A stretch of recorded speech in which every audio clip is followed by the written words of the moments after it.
What would you guys play in this position? White to move here.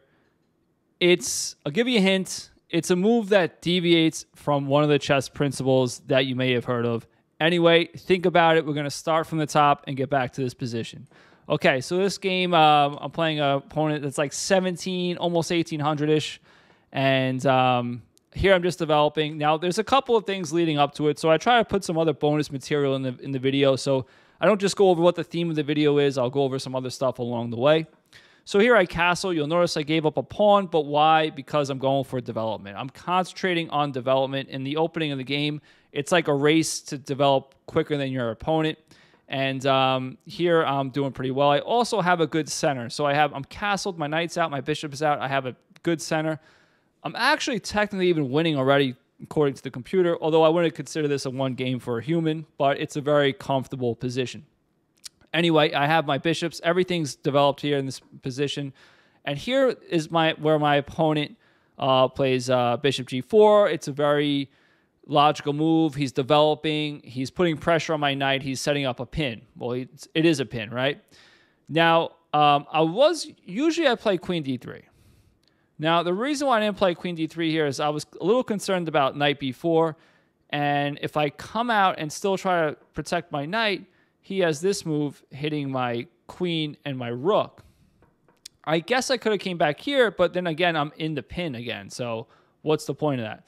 So that's why I didn't like it. But usually queen d3 is the move because you're defending the knight. So when he takes, you don't mess up your pawn structure. You take with the queen. And also you're developing a queen. You're developing a piece in the opening. So that's usually why. But here in this position, I played something you probably wouldn't play. I played king h1 first. Now, this is a typical idea here.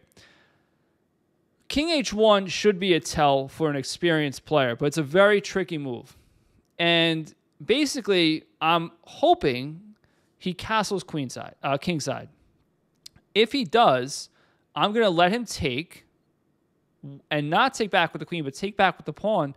So then I have an open rook to attack his king. And now my king's not on the G file, it's on the H file, so my rook can do it very quickly. That one move tempo often can make or break a game.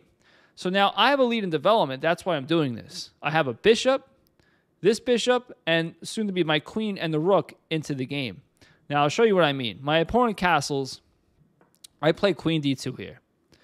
So now my opponent should not take the knight actually. Now this goes against the basic principles in chess because a lot of players will say, well, you want to damage white's pawn structure here, and that is true to a certain extent. And that's why chess is hard, because you have to evaluate and take in different things into account and weigh them out and find what is most important. That's why I'll always say it's not necessarily memorizing all these principles, it's taking them into account and assessing what's most important in the position.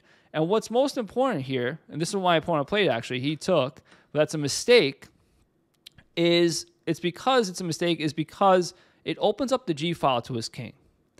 Now, why is that a mistake in this position? Because I have a lead in development. So I have a bishop aimed at his king, this bishop aimed at his king, this queen is also aimed at his king because it's forming a battery in conjunction with that bishop.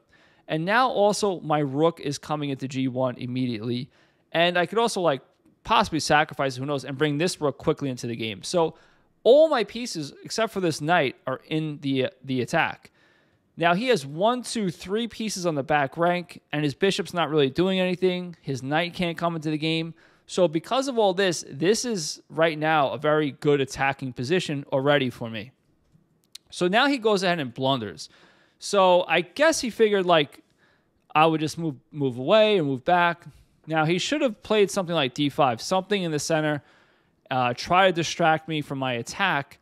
But g5 was, again, it was kind of freaking out and kind of being nervous and concerned about the attack. But all that does is speed up my attack. So if I have a lead in development and all my pieces are aimed at the king side, and you try to kick them out, I'm just going to go full force here. And to be honest, you don't even need to calculate here. I didn't calculate at all.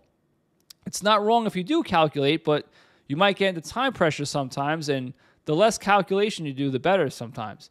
Now, why don't I calculate in this position? Well, it's just more of like a logical kind of decision here. If I just take here and he takes back and I take him, first of all, I get 2 pawns for the bishop. So that's one form of compensation, a little bit. He has no fortress in front of his king then. That's another form of compensation. And also, now my rook is on a completely open file. And that's why I opened this up for something like this to occur. So, and now I have more pieces in the attack than he does because he has no real pieces that can come in and defend. So for all those reasons, I just simply took without even thinking about it. And he took back, and now we have check. And I think, because he's a good player, I think the reason why he did this is because he realized this would probably, be losing, right? Check, and then the rook comes over. But he had to move knight g6. And I guess that's what he calculated in advance, and that's why he would be okay. However, I go over this in one of my videos that I just posted, the power of the bishop. This bishop is a very powerful attacker in these openings, in the Italian game or the king-pawn game. A lot of times the bishop here is very, very powerful. And again, aiming your pieces at the king is a very good idea. And for this reason, in this position, I just take. And he can't take back because this pawn is pinned to the king by the bishop. So after that, he moved away. I have the rook on an open file, so I just throw in a check first. And then we have checkmate. He actually can block, and then we have checkmate. All right, there you go, guys. Hopefully you found that video helpful. Sometimes you have to just assess different things in the position and make a move according to that specific position. It might go against the principles. It might go with them, but that's for you to decide. Anyway, if you like that video, check out this one. I'll catch you guys next time.